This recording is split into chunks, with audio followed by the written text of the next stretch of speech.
So if you could be here around 9, that would be great. Okay? Well, listen here. Hello, and welcome to 90 Day Fiancé in the UK.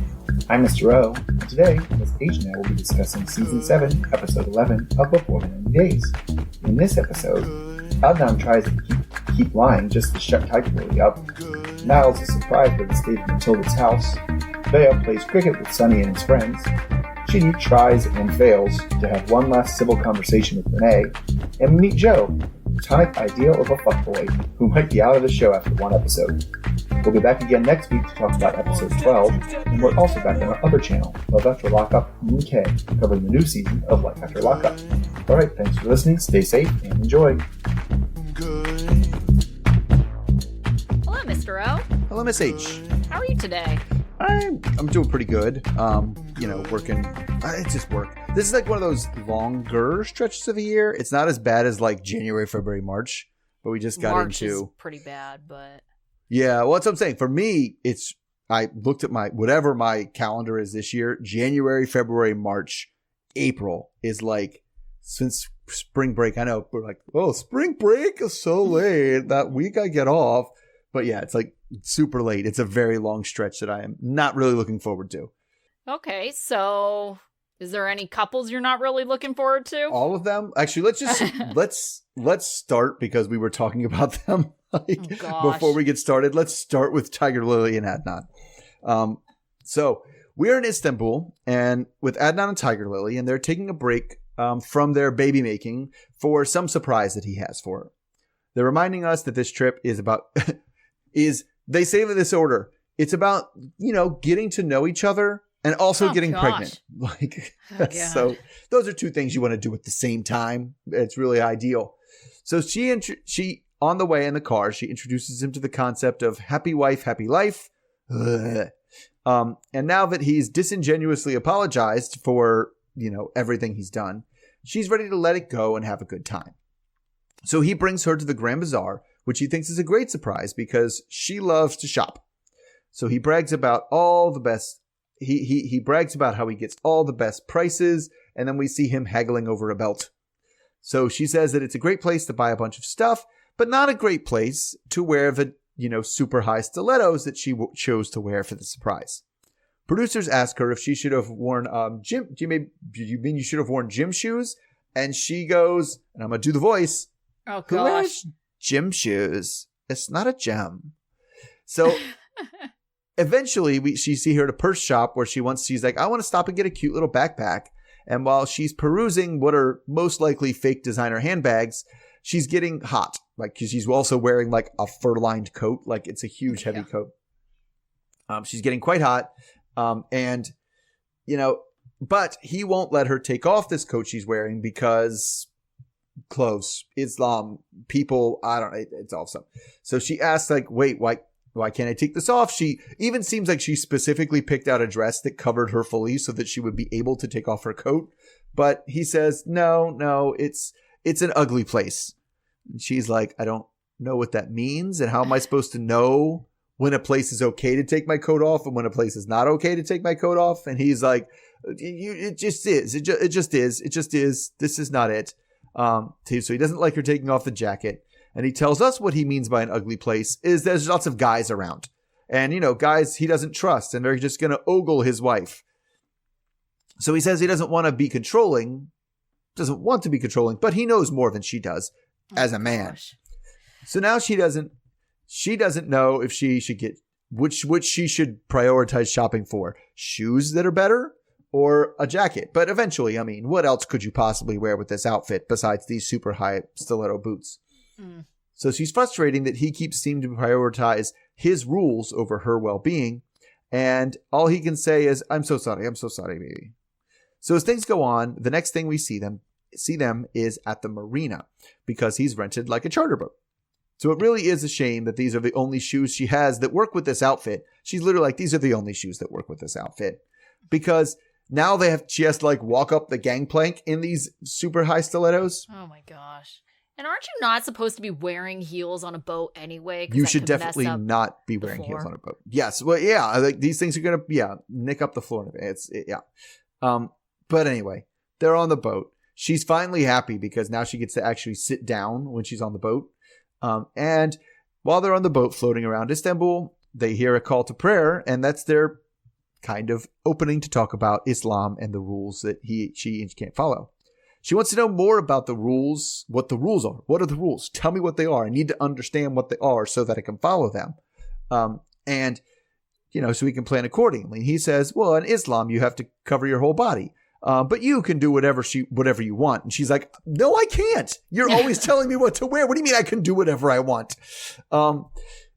So he says it's easy to understand. It's easy. Like, if you leave food out uncovered, somebody will eat some of it, and that means I won't want to eat it anymore. It's easy. That was his explanation of what are you allowed to wear. So she doesn't understand what's going on. She's like, wait, so I'm food? Like, I'm eaten by strangers? I don't understand this. I don't get it at all. So he said, it's very, very easy. My mom and sisters can understand. So why can't she? So he says he told her everything before she got married. She should know all this already. And then she starts asking about me having a male doctor. So she says, is that a religious thing or is it an Adnan thing? So he doesn't like the idea, but he's like, I understand it's America. If it's okay, if it's a doctor, it's medicine, then I understand if it's a man and he has to touch you. I don't like it, but I get it. So then she asks, well, what about the chiropractor that you don't want me to see? And he's just like, not a doctor. Nope. Mm-mm. So, I'm not going to let some quack touch you when more than I ever get to touch you. I don't even live near you. He's touching you more than I am. So she said she was planning on getting a woman chiropractor, but she feels like she's not getting acknowledged for the changes that she's making and the sacrifices that she's made for him. And especially because she feels like he won't make any sacrifices to her, let alone the same sacrifices he's asking out of her. So, like, for instance, if she has to wear stupid, dumb swimwear that covers her whole body, he should have to wear stupid, dumb swimwear that covers his whole body. And that seems fair to me. And that's when he says, baby, you have such a small mind. A man in a t-shirt swimming? I'd look like an idiot. Yeah. Which is funny because So anyway, we'll talk about it. She says, why do you care what people think? Who cares if you look like an idiot? What matters is what I think, right? I'm your wife. That's what you tell me. I'm supposed to care about what you think. You're supposed to care about what I think. So he's getting tired of his conversation. So he says he'll do it and swears to God to her that he is serious. And then we immediately go to a producer and he's like, yeah, no, I'm not doing that. No, I just told her that to shut up. So, and tells us, until she can realize that whatever I want, I get, we're not going to be happy. So let's just let you go off because you were talking to me about how much this guy annoys the hell out of you, specifically in this episode. Annoys the hell out of me because everything he does is so like, Festival Adnan, and like I think of him in this cartoonish kind of way, but he's also super annoying because he is full on lying to her face, and lying he's just to like, her face. yeah, just like absolutely lying to her I'll do face. that just to not, as he puts it, cause problems. Right? I don't want to cause problems, so I am going to say this just to sweep it under the rug. And it's so annoying. You are just kicking the can down a very short road because she is going to, I'm assuming that they're going swimming on this trip. Yeah, they're going to go swimming in like a couple of hours at the most. Like it's going to be tomorrow. I don't even understand. So you're just waiting to have this argument so you get to have sex one more time? Like, what is wrong with you? It's the both of them are like annoying us. And part of the reason, as before we got online, it kind of got me what was talking. And part of the reason both of these people are specifically kind of so infuriating in the way they are and what they said is because both of them are very, very wealthy. And neither of them earn the money that they have. Right. Yeah. Like neither of them worked for the money that they have. And they have more money than I'll ever see. And they just, it kind of leaves them both with this attitude is like, who wears gym shoes like a poor? Like nobody does that. And like, who would do that kind of thing? And it's just like, super frustrating to watch both of them. But yeah, him lying to her, just straight up 100% lying is like, what? Like, what is his game plan is, I'm just going to do what I want anyway, so she'll shut the hell up. And I'm either way, whether I lie or whether I tell the truth now, I'm going to do it anyway. So what's the point of telling the truth now and having this fight now when we're going to have it later anyway? So we'll just do it later.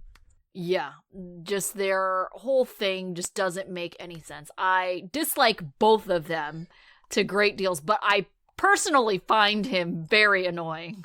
Well, and the other thing too is that like he is, and I thought it was funny that he specifically said, I don't know if he was trying to say she was stupid or closed-minded, but when he said she had a small mind, I was just like, you're the one with the small, he was the one with the small mind. He cannot comprehend that anybody has any cultural understandings that he doesn't have, right? And at some point he's even like, my mom and my sister understand how to act, how to dress in Islamic culture. Why don't you? And it's like, because your mom and sister are Islam. They grew up in the culture. How do you not understand that she doesn't understand because it's not a culture? Or this is the worst interpretation of that, less generous, let's say, is he's like, even my dumbass women that I know understand. Women are dumb. I know women are dumb. These two dumb women understand it. Why don't you understand it? Right? That's the only thing one of those two interpretations is all I can think of him just not understanding, and her being terrible at like, kind of terrible at articulating when he's like, why would I wear a shirt swimming? I'll look like an idiot. The response was, I think I look like an idiot in what you want me to swim in. Like, yeah, like I look like an idiot right now following your rules. I look like an idiot. I want you to look like, if you want me to look like an idiot, I want you to look like an idiot too. Yeah, it just seems like, why is she putting herself through this? She Right. doesn't want to. Mm-hmm.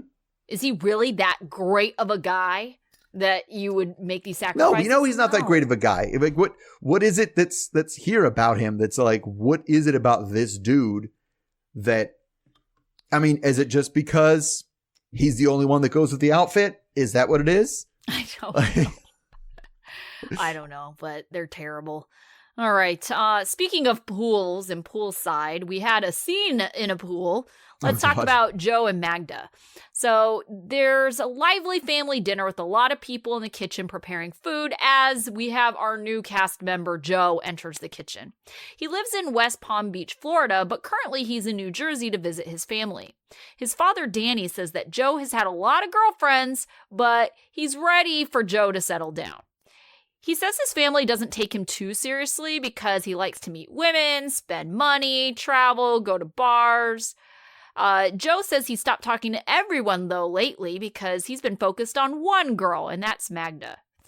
She is a friend of a friend who happens to be from Poland. Joe says that they have been talking every day for hours. She plays a lot of volleyball, and they talk all the time on video chat. Joe doesn't mind video chatting Magda while he's pooping, but she won't poop with him. Magda is 10 years younger than Joe, so Joe is 34 and Magda's 23, possibly. The family thinks the age gap is fine because Joe is, immature. Magda quit her job because she wants to come to the U.S. and be a mother. Joe says that Magda has been very direct with her intentions. His family seems concerned about her wanting to lock down Joe and have a family so quickly. The family thinks there are a lot of red flags, and they're wondering if she's just using him. Joe is ready for marriage, but he's unsure if that's with someone he's been on the phone with for 5 months. Joe says that he hasn't been giving her any money, so that makes the family feel a little more assured, but they're concerned his life will drastically change. Joe tells us that he's a realtor focused on luxury homes. He gets a call from Magda, who is telling him that she just got home from the gym. Joe tells her he misses her and he can't wait to see her. He's leaving to see her in a couple of days. Magda says she's stressed and they have a lot of things to talk about. Joe asks, "Is it fun?" And Joe says that this is the least favorite thing to hear. Oh, gosh, you want to have a serious conversation? My God. He really is a man-child. Anyways, Magda has been mad at him, and things have been tense over the last few days. Later, Joe is hanging out poolside with his friends, who are also from New Jersey living in Florida. Joe says that he's a good reader of energies, and he knows that Magda has good energy. Joey then tells us about the fight that they got into that's made things tense, and it's because he had sex just a couple months ago, and remember, they've been dating for 5 months, and Magda thought that they were exclusive. Joe didn't think there was anything wrong because they never had titles or talked about their status. His friends aren't surprised that Joe was sleeping around. Magda demanded that he share his location, and Joe didn't think that she was a jealous person, but now he's worried about being friends with one of his exes, Jill, who is also at this pool party. His friends are worried about him being manipulated, but they wish him the best. Joe is on the phone a lot more often with Magda after their argument, and Joe thinks it's maybe because it's her way of keeping tabs on him. Joe is at the store, and Magda has asked for candy. Magda jokes with him about him losing his hair because of his age, and Joe counters with maybe he should try out a walker. He asks if he should buy condoms, and Magda says that he doesn't need them because they need to know each other first, and she doesn't want to have sex until she goes to the U.S. because she needs to feel like she trusts him. Joe sounds super disappointed. He says that they've seen each other naked, and he just assumed that they would be having sex. He's feeling uneasy, and maybe there are some red flags. The next morning, production's knocking on Joe's door 4 hours before his flight is supposed to leave, but he's not responding to text or calls even an hour later, so it's about 3 hours before his flight's supposed to leave at that point. All right, so do you think that Joe is anything other than just a fuckboy? Oh no, Joe is the fuckiest fuckboy who ever was. Like he is. I mean, he is fucked. like, yeah, we're fucked, right? He is just the definition of like what you say. That's a fuckboy, and I don't even think he would say he wasn't. Like I don't think they'll use that term on TLC. No, but that's and I mean, it's very scary of him to be involved with this woman who clearly is just like, nope. I want a future now. She's very demanding. Right? She's and making extreme, like, heavy demands. Why he seems all in on this, I don't know. I think that he may have thought, and I mean, this is such a fuckboy move too, right? It's like, oh, she's really hot. I want to fuck her. Oh, whatever she wants to get married? Yep, sure. I'm in on it. Let's get married. And just going along with it, right? And just like see where it takes us. And I mean, I don't think he's like, fuckboys don't think that they're fuckboys most of the time. They're like, oh, well, I could be open to like being, serious with someone. And I think there is some element of, yeah, sure, I could be serious with someone, but I better be getting something in the meantime. Oh, right? I mean, this guy would be the definition of the other term you may or may not have heard when you get that. Is this guy, I want to fuck her. I'll get married. Sure, you want to get married? I just want to fuck her. I'm going to fuck her. And then you do it and you get what's called post-nut clarity. Where you're like, oh, wait, no, what have I done? What have I agreed to? And so that may be what we're kind of seeing with this whole drama at the end of him opening the door being like, wait, he just had a good jerk and was like, wait a second. What is going on here? I didn't want any of this. Good for her for setting boundaries. I kind of feel that Joe may be like, sure, you say that now, but if we're in person, could I still fuck you? Right? So I feel like he would still try. Yeah, sure. But if she really stuck to her boundaries, I don't know if this guy is going to stick around. Fuckboys don't stick around. That's literally the definition of them. That's what that's their defining feature is not sticking around. Yeah, it's just, I mean, that's all true, but I liked it because he's just funny. The funniest thing, I gotta admit, I thought the funniest thing in this episode, the funniest thing we've seen in this show in a long time is when they talked about, what was the friend's name that he used to date or he hooked up with? Jill. Just Jill sitting there. They're all talking about her, and she's just sitting at the pool making a duck face. She doesn't say a goddamn word. She's just like, I'm here. Well, there was another girlfriend too that was literally posing the entire time. She wasn't even talking. I don't think they even side interviewed her. Yeah, that's what I'm saying. There was no talk. That's the one I'm laughing at. The one in the red bikini? The one in the red bikini, yes. That was not Jill. Okay. Jill was kind of more of a frumpier one. She was wearing a blue bikini. But yes. Oh, no, that was Jill. Jill didn't talk, did she? Neither of them talked. Neither of them talked. Just red bikini girl and Jill, neither of them talked. But the red bikini girl, she did. She had duck face, like she was just posing. She was there, like she thought she was catalog modeling. I don't know what was happening over in her world, but she was clearly not paying attention to anything that was going on around her. And especially because the way they cut it, they made it seem like he was using the pool at the house he was selling. Right. Like they showed him in the house, and next thing you know, they're at the pool. And she's just, I'm just going to sit on it. It was so wild. They were talking about her, and she was just sitting there being like, I'm sitting over here. It cracked me up. Yeah. It was definitely kind of funny. But, I don't think we've had a very obvious, all the essentially guys who end up being fuckboys, they at least try to hide it. I feel like this guy has zero intention of hiding it. No, He's like, no. okay. I get where he's coming from, because whatever married things, I could see him being like, oh, yeah, we're playing this thing like we might get married so we can be on this TV show, and I'll talk to my family about how she wants to get married and have kids. But this is a bank trip. I'm going with that. And then literally right before it, we have like, no, we are definitely not banging on this trip.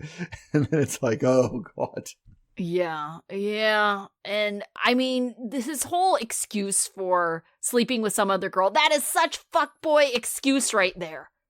Oh, yeah. We didn't have any titles. I didn't know I was supposed to be exclusive with anyone. Yeah, it's the fuckboy equivalent of there's no rule that says a dog can't play basketball. It's like, well, we never actually said. Like, okay. Oh my gosh, this guy. Maybe that's why he quit the show. He's like, I'm getting a bad edit, so I've already got it. I already know I see how this is going down already. Yeah. He's like, we've only been filming for a couple days. I'm out. All right. So speaking of people who probably should have been out because they look terrible already, let's talk about Rayne. So Rayne is back in her hotel room alone after this beach blow up with Chidi. So she's packing up because it no longer makes sense for her to stay here. She says now that they're not going anywhere, and she says they're broke up. She says she's hurt, and Chidi is just so stupid. He doesn't make any sense, and I don't know why he wouldn't. So she starts ranting to us about that. She's convinced herself that this must have been a visa thing the whole time. He must have just been scamming her for her visa. Because if it wasn't, then he wouldn't have come at her. He would have come at her in a much more loving way, and he's just playing games. She hasn't spoken to Chidi since the day before at the beach, but now now that she texted him that he's leaving, Chidi is coming over to presumably, or at least I presume, say goodbye. She presumes try to win her back. So then we get to Chidi and Victoria driving up in the car. So he feels that he didn't really get a chance to say what he wanted to at the beach because every time he started talking, she wouldn't let him finish his thought. So Victoria sets him up at the table at the hotel lobby and then leaves so he can handle things on his own. So he thinks it's, necessary for him to speak his mind in order to be able to heal and to move on. Victoria's relieved that this chapter is going to be over for Chidi and is proud of him for trying to be honest. So she did come out to look out for him as kind of like waiting outside the hotel in case things get physical. And Rayne gets aggressive and she might need to step in. So while he's sending a text, we get some blind cam, like of him trying to text. It's like R, A, B, like it tells us the letters, which I also don't know why he doesn't just use voice to text, but okay. So anyway, it's a text of Rayne saying he's downstairs, and then he sits there waiting for her nervously. She comes downstairs starting in a civil mood and asks, well, what did you come to say now? So before he starts, he gives her some gifts, clothes, necklace, earrings, that kind of stuff. So she thinks that he's just manipulating things to make it look like he's the good guy. He says, thanks for all the love and the sacrifices, and I will miss you. And then she's like, oh yeah, 5 years, and look how far I came for you. And why are you just doing this now? Like, what is going on? Why are we just now? So he slowly clears his throat and wants to get into like the reasons he has for acting the way he's been acting. But he can't get very far before she's just yelling at him again. Like, you are the one who is so nasty to me all the time. You can't even do the thing. And you're a sour ass excuse for a person. And you're an evil person because the only thing she ever did was try to love him. think she might have blacked out for much of her ranting, but Right. okay. So we come back. Renee's still ranting, and Chidi comes to the conclusion that she's not capable of having a conversation, and it's making him frustrated. So he asks, he's like, listen, will you please just hear me out? Because every time I've tried to engage with you, you haven't allowed me to speak, and you just start yelling at me random nonsense. And he said the only time he's actually enjoyed the relationship is when they first met. So she butts in to call, before he can again finish this sentence, she butts in to call him a scammer, saying he's nothing but a bitch, or nothing to her but a bitch. And then it's more crosstalk until she gets up and is like, okay, I love you, bye. And leaves. And he also says, I love you too, but it was kind of weird. Then he's just sitting there in disbelief, like literally shaking. And Victoria comes in. He says that's just Renee being Renee, but things are finally over now. Back in the room, Renee is crying and saying he could have never he should never have said he loved her, and she deserves so much more than the way he treated her. And he recognizes now that while he at first was happy to find someone that was, loved him despite his condition, they are just not compatible people. And he's hoping that he'll find somebody that he will be compatible with. So what on earth is Renee talking about? What did he do to treat her like shit? What did he say to her that she is imagining he said to her? I do not know what she's talking about. She's basically imagining all the rejection as this terrible stuff. And I'm confused by both of them. The one thing that I will say, Renee, did make sense is, why is he gifting her all this stuff after they broke up? And he's talking about it like this is the end. He's just trying to get closure of some kind, or give her the opportunity to speak, I guess, more in a coherent way.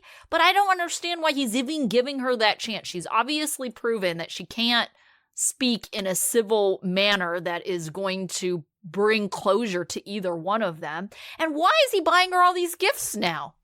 I mean, I kind of assumed the gifts were some sort of like cultural thing. Like you're supposed to, it's customary and polite and expected that you give someone a goodbye gift or something like that. And when before they leave. I am owed a lot of goodbye gifts. And it would be rude not to. Is that's the best I could come up with. I don't know, because it is confusing. Why give someone a gift when you're breaking up with them? Right. Like I don't even think he really gave her a gift. He gave the gift of cooking, when she actually was there. Oh, so. Sure. Mm-hmm. Maybe it was the gifts that he had bought for her already and did not give a chance to give to her because they missed out on so much time together because she was behaving like a crazy person. Right. And she's basically behaving like a crazy person. So, I mean, I don't know. She confuses me because I don't even know what she's talking about half the time. But I think I heard, and I mean, we've been saying this too, they were not invited to the tell-all. And part of it has to do with there have been reports that Renee just basically had like a meltdown while filming.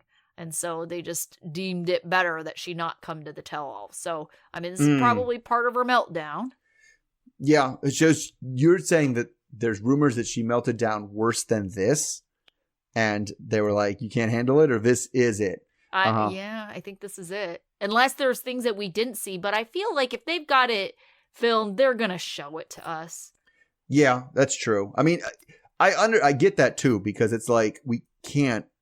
What are we going to do on the tell-all? If somebody's going to be like, wow, it really seems like you had it out for his sister, and she's just going to be like, do this. I mean, which is wild considering that they have Angela on the tell-all, like repeatedly that does this all the time. People that have been unhinged, sure. Equally as unhinged as Renee.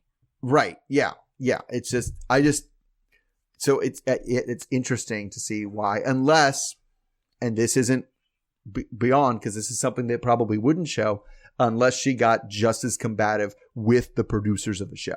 Yeah. Sure. And melted down at them. That would be like, yeah, we're not. I could see the production crews being like, yeah, I'm not dealing with her. Yeah, because we can at least see that Angela knows Brown knows the right people. Oh, absolutely. She can turn on the charm when she wants to. And I mean, her version of the charm, but. Yeah, and it is charming in its own way, right? But it certainly is this person gives. But yes, I would very much believe that Angela is super nice in her own way to everybody who works on that show. Yeah. And so, yeah, if you're going to be that, but if Renee had some sort of meltdown or snap at the production crew, yeah, I'm not working with her. All right, let's move on to another African country, and that's Miles and Matilda. So Niles is trying to kiss a sleeping and sleepy Matilda. They talk about the success of meeting the family and the family accepting the delay in the wedding ceremony so long after the knocking ceremony. Niles will try to come back as soon as possible. They go back to the family home and Niles greets the family. Niles didn't really get to see the inside of the home the day before, so Matilda wanted to show him around. Matilda is showing him the tire baby gate for the animals so that they don't eat the plantains. And she shows him around, which includes like an unfinished floor. And Niles has seen a little bit of the house over video chat, but he says it hits different seeing it in person. He knows they don't have much money, but Niles claims that this just isn't a house. Niles feels bad that they're living like this. Niles even tells Matilda that this is not how human beings were meant to live. Matilda says it's normal, and she kind of thinks that he's being really insulting. She doesn't like how he's being so blunt. Matilda asks her brother Hayford to help with Wi-Fi, so they leave as Matilda gets a chance to gossip with her sister. Her sister says that Matilda should just force him to get married. Matilda asks her sister to cook for them for the knocking ceremony, but she says it will cost $250 for the food, and Matilda seems a little nervous to tell Niles that he'll have to pay. Matilda later has a bucket of plantains balanced on her head as she's walking with Niles barefoot as they go to the market to sell the plantains. Niles offers support. Matilda says that she imagines it's easy to get money in the U.S., the way she sees it, you just sit in an office and get money. But here, she has to work hard. Matilda asks Niles to get help with yelling out their goods that they're selling. Matilda laughs at him, and she admits that she's having fun with Niles selling plantains. Matilda is still bothered by how Niles reacted to her house. Matilda tells him it was hurtful for him to say those things, and it would have been very offensive to her mom if she had overheard. Niles says it's hard for him to know when to say things and when not because his autism makes it difficult for him to know when to mask and appear to lie or to say the truth and offend. Matilda says that he can tell her the truth. Matilda expresses concern of him leaving her over this. Niles says that in the past, people have left him rather than helping him understand, so he's thankful for Matilda to teach him how to treat her. Matilda tells him that she wants the knocking ceremony to be bigger because the wedding ceremony isn't happening, and at least it's some kind of consolation.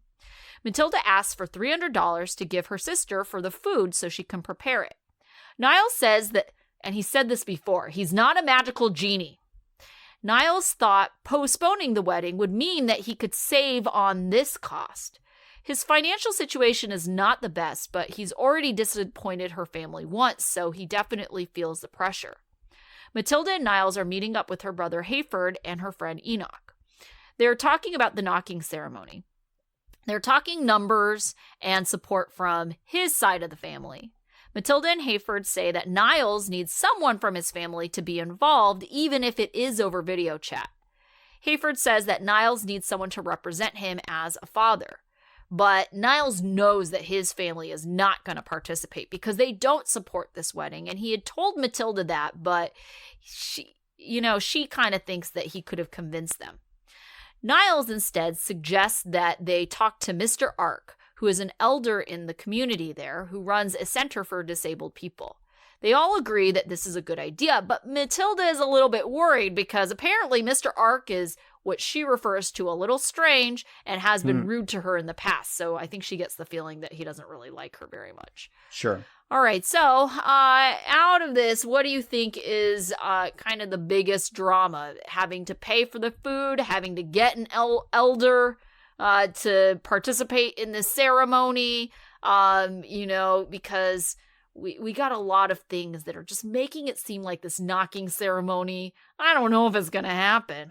Yeah, I mean, I think it's going to end up happening, but I feel like the biggest drama was finding this father figure elder, because that's something that was kind of sounds like it was dropped on him later. I feel like he was hoping he could get out of paying for the food, but kind of knew that it wasn't going to be free to have a ceremony.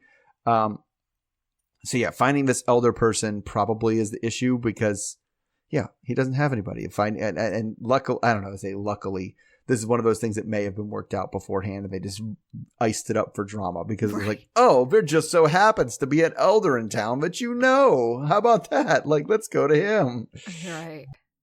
Yeah, but it just also seems weird to me. Like, how can you have a father substitute? It doesn't seem like, if it's really tradition for these things, right? It seems like a weird, I don't know, substitute for a real tradition. Like, that shouldn't be happening. Yeah, I wonder how much of it is a substitute that's like, it's all cultural, and it's all like it's all subtle things, right? Like, do you just have to have an elder that represents you, or is he supposed to be a representative of your family that's agreeing to now take care of this woman, even in care that you can't? Or is it like one of those more symbolic things, like we have all the time, like, traditionally your father walks you down the aisle, but sometimes you can't or won't. And there's all kinds of situations where it's perfectly acceptable to pick someone else to walk you down the aisle, or to walk down the aisle yourself. Right.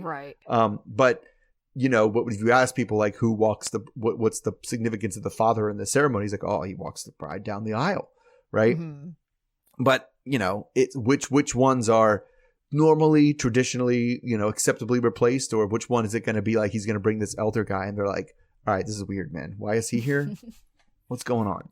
Well, especially because, I would be concerned if I was Matilda too. If this guy's a little off and he has never shown an interest in me, or has been rude to me, I'd be like, this is the father guy who's supposed to be part of this approval. The immediate thing that I heard was she said that, and I was like, oh, is he autistic too? And they just haven't diagnosed it, because he's not in a place where the kid's diagnosed. Sure. He's like, he's a little weird and kind of rude to people all the time. And it's like, that sounds familiar. Yeah. You should be able to identify this now, because your guy is one of them. Right. And so, and like that's the thing, and like the rudeness of that thing. And it is kind of always interesting to see people in it, to kind of get more of an insight into the thought process of people you don't have. Like the idea that you could walk into someone's home and be like, oh my God, this isn't even a house. And like, they not think, and not just intuitively know to be like, that's something you think and don't say.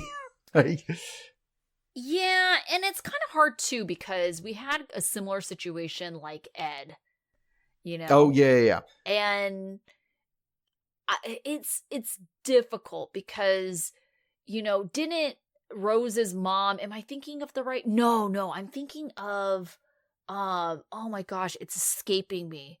I think they were from the Philippines, and she was hard of hearing and he was deaf. It was David was his name? Yes, David, and I cannot remember her name.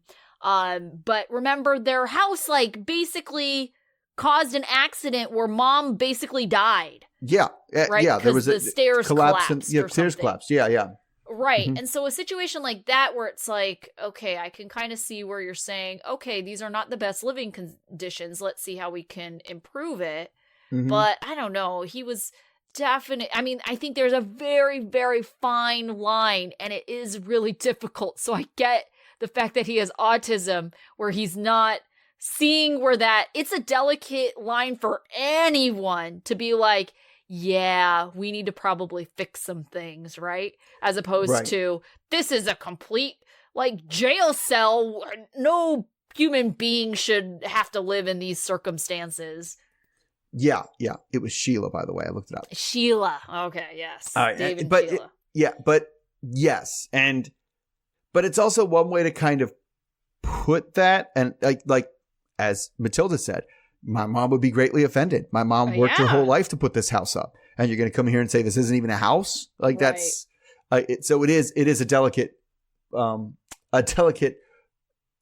subject to work around. So it is tricky, but like, I don't know. I think they're also going to be in for a rude awakening about this. Also seems like one of those situations where it's like not all Americans are as rich as you think we are. Too, because we had this whole thing of $250 for the food. Obviously, he can take care of that, and also it's an office job. You just sit around in a chair all day, and they throw money at you in America. That's how it works. I think it's kind of funny because I swear, like, the people on this show are like not exactly an average representation of like what I kind of see. It's like you get the people who are like living paycheck to paycheck. And like those are the people that are, you got like extreme people, like we didn't see them this time, but Lauren, who's got $40 in his bank account, and of course, it's like when you're comparing like, everybody in America has money. And then you get like the opposite extreme on the show. It's just, it's somewhere in between. I just wonder just how much of that comes just from being exposed to American media, because I'm assuming that the people, no matter where they are, have seen American movies, they've seen American television, right? And just the idea of whenever if your whole idea of what American work culture was like was what you saw on movies and television, you'd be like, shit, nobody works.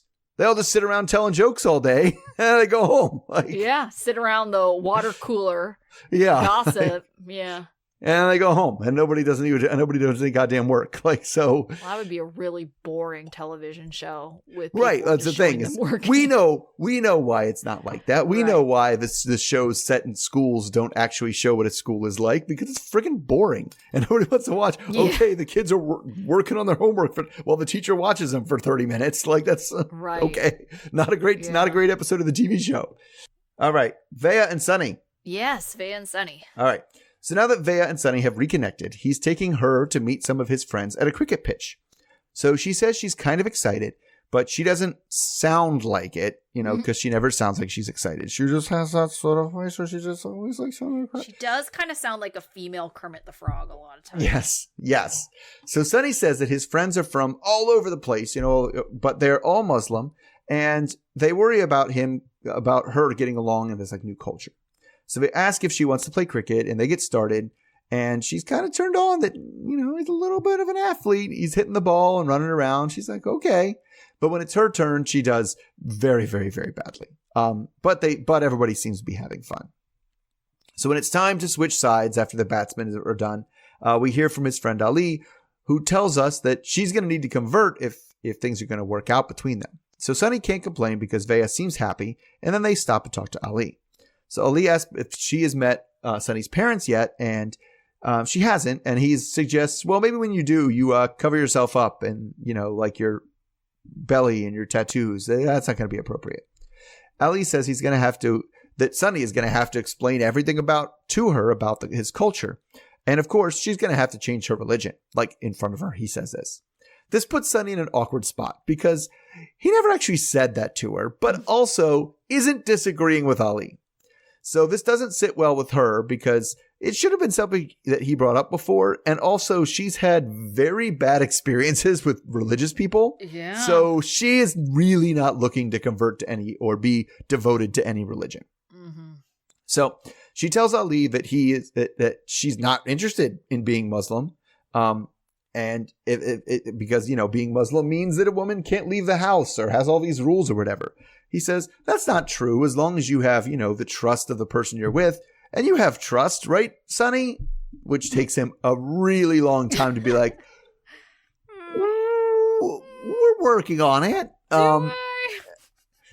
And like, for instance, I didn't know that she brought her ex with her to South Africa. So Sunny still hasn't met Rory, doesn't even know that he wants to. Ali doesn't think that Ali is just like, this is a disaster and this is not going to go very far. So as they leave, Veah feels like Ali really didn't understand her and felt a little bit attacked. So she didn't ask him. I didn't ask him for his opinion about my tattoos or my midriff or any converting to religion. So she thought he should pretty much mind his own business, especially about the you need to convert thing, which is a private issue between her and Sunny.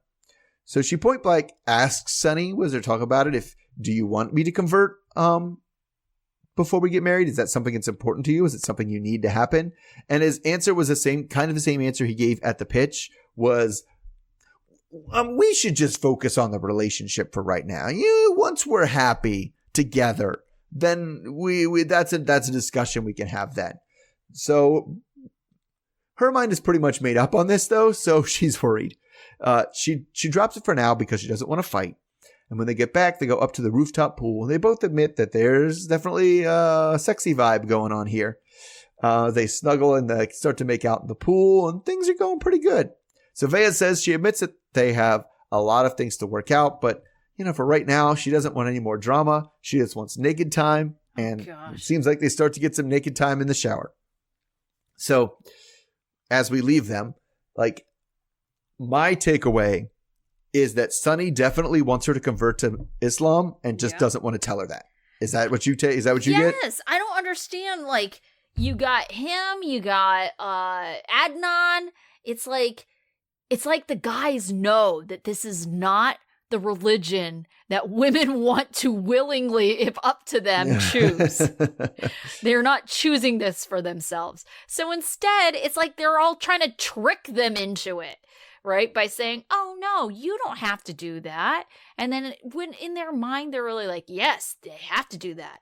I will, even if they are going to not be part of the religion officially, they have to recognize that the culture is. As a person who is in that religion, they have the final say because they are the husband.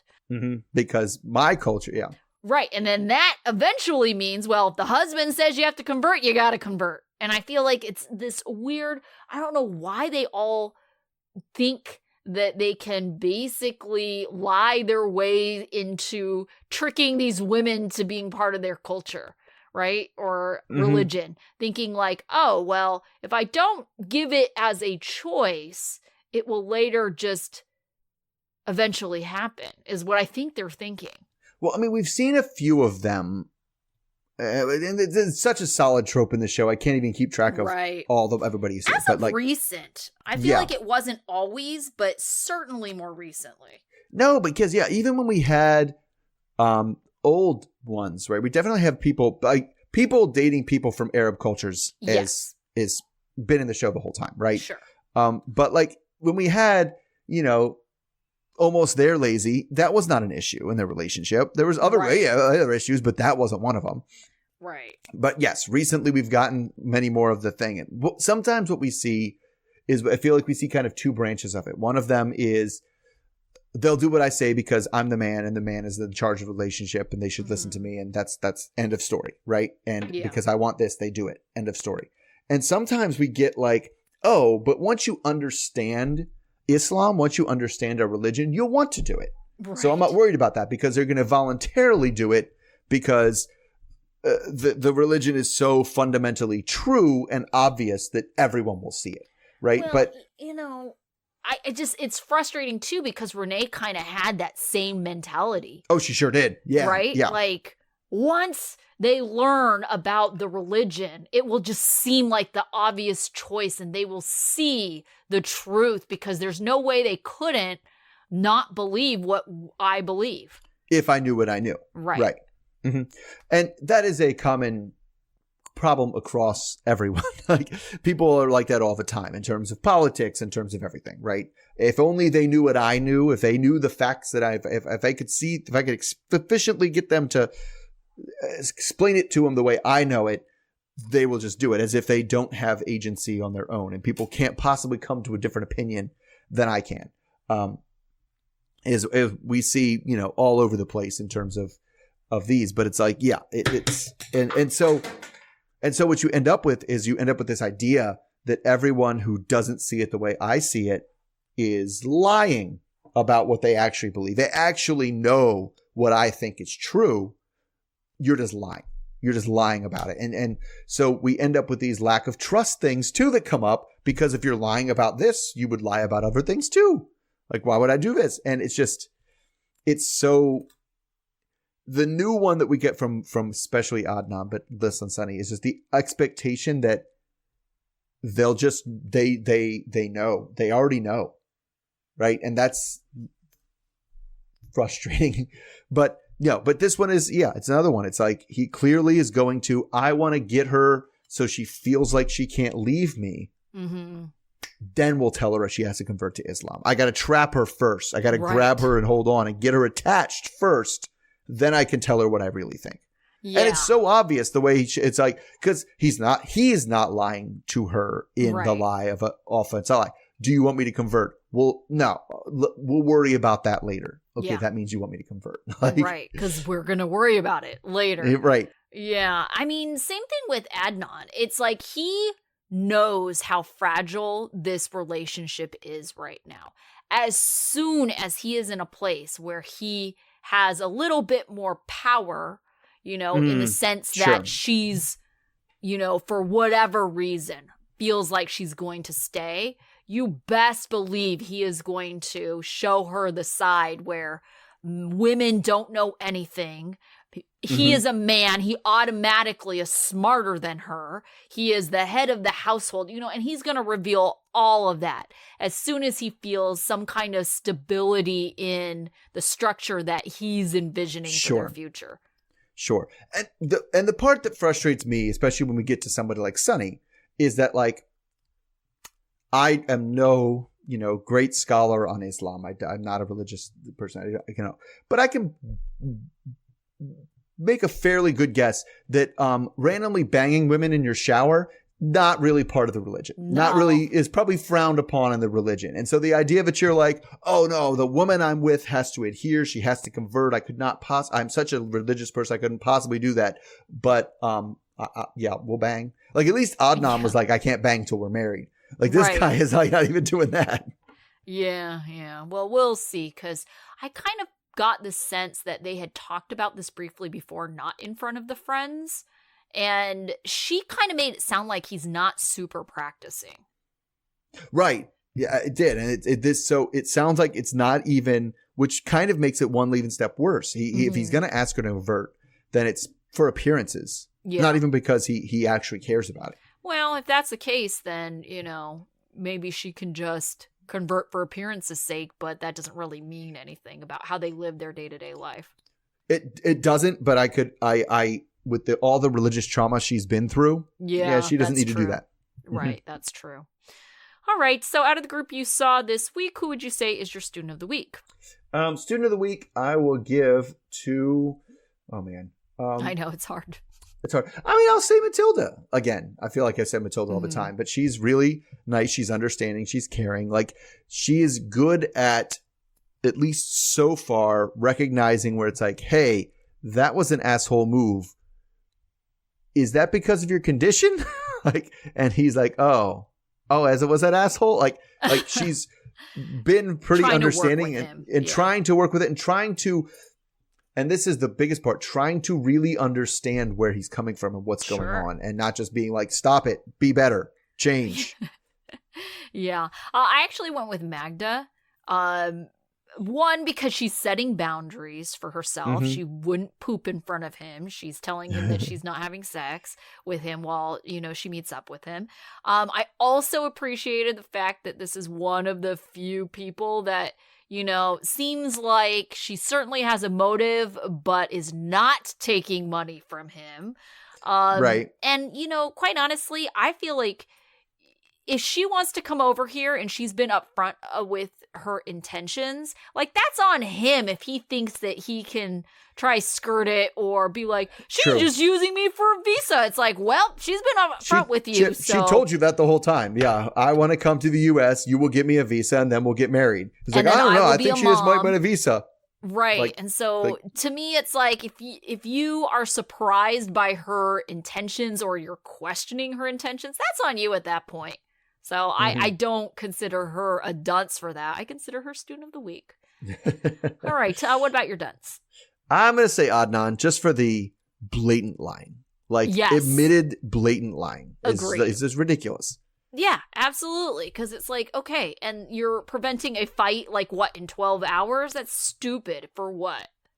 Yeah, I mean, it all was, and part of it is because they're both very stupid. Yes. Is that he was just tired of having the fight. And the reason he's tired of having the fight is because the fight doesn't go anywhere because neither of them understand anything about what the other person is saying. And so she's just like, it's not fair that you can do one thing and I can do another thing. Right. And he's like, but I'm man. And she's like, yeah, but that's not fair that men get to do one thing and women can do the other thing. He's like, but I'm man. And it's just like, and of course that conversation is going to go on forever because they're not. He still doesn't know what double standard is. If she just took a moment to be like, can you define what you think double standard is? I think it would be very telling. Yes, but he just, I mean, part of it is if he understood it, he would have to admit she's wrong, she's right, or she has a point. And he's not going to do that. So I'm going to intentionally not understand what you're talking about. Yeah. Because if I understood what you're talking about, you might have a point. So what is double standard? I know, no double standard. I am man. Well, I mean, for, not knowing it, he certainly denies it quite a bit. So it's not a double. Well, it's really easy to say something's not something that you don't know what it is. What it is. Yeah, yes. Yeah. So what about your life lesson? My life lesson is, I had one. And then I completely forgot about it. Oh, well, I can go. So my life lesson was that you should never expect someone to convert religions just because you are a specific religion, unless they have said to you from the beginning, I have an interest in converting to your religion. Right. And I think the only real religious conversion thing we saw work was the woman who had converted to Islam before she met the Omar guy. And Avery and Omar. Yes. Yeah, absolutely. Yeah. And she was all in, covered up even at home. Yeah. Yeah. So I guess mine goes to Chidi. And sometimes it's like when someone's not capable of having a reasonable conversation, you're not going to get closure by continuing to talk to them. Yeah, true. Right. It's just going to go nowhere again. Very true. All right. So we will be back again this time next week. Yep. We'll see everybody then. All right. So until then. Okay. All right. Bye. Bye.